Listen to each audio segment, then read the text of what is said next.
공급이 미처 수요를 따라가지 못하는 자동차, 주가가 끝도 없이 하늘로 치솟는 기업 등등 테슬라를 설명하는 말은 많지만 그중에서도 운전의 피로를 호소하는 분들에게는 운전자가 졸아도 되는 자동차라는 말이 가장 호감이 갈 겁니다.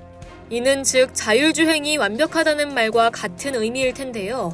그런데 독일에서 이 자율주행을 뜻하는 말에 급제동이 걸렸습니다. 테슬라의 자율주행 기능인 오토파일럿 광고가 허위라는 독일 법원 판결이 나왔습니다. 테슬라가 오토파일럿 용어를 쓰면서 테슬라 차량이 완전 자율주행이 가능하다고 광고하는 것은 소비자들을 오인하게 만들 소지가 있다고 지적한 것입니다. 완전 자율주행차와 주행보조 기능이 탑재된 차량은 명백히 다릅니다. 두 개념을 혼용할 경우 소비자들은 혼란스러울 수밖에 없습니다. 국내 소비자들 사이에서도 이로 인한 피해가 잇따라 발생하고 있습니다.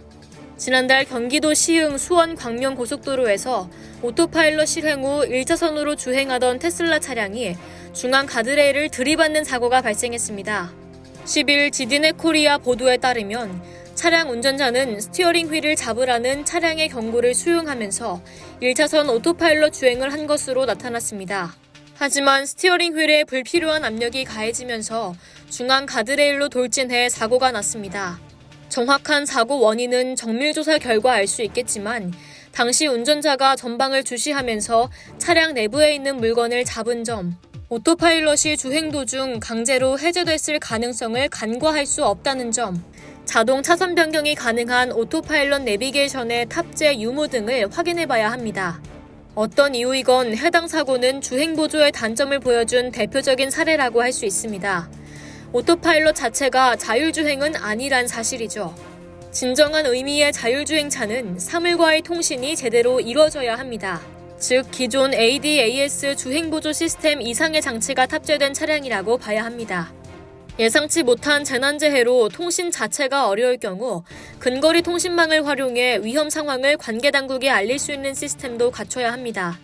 현재 존재하는 테슬라 오토파일럿, 현대기아차 HDA 등은 아직까지 레벨 2 기술 수준의 주행보조 시스템으로 이해해야 합니다.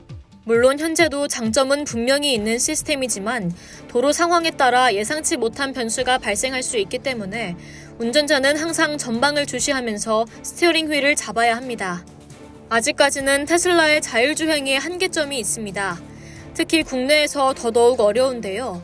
가장 큰 부분은 테슬라가 국내 도로에서 제대로 된 자율주행 기능 테스트를 진행하지 않았다는 점입니다. 산맥이 많은 우리나라 도로 특성을 테슬라가 파악하기엔 상당한 시간이 소요될 것으로 보입니다.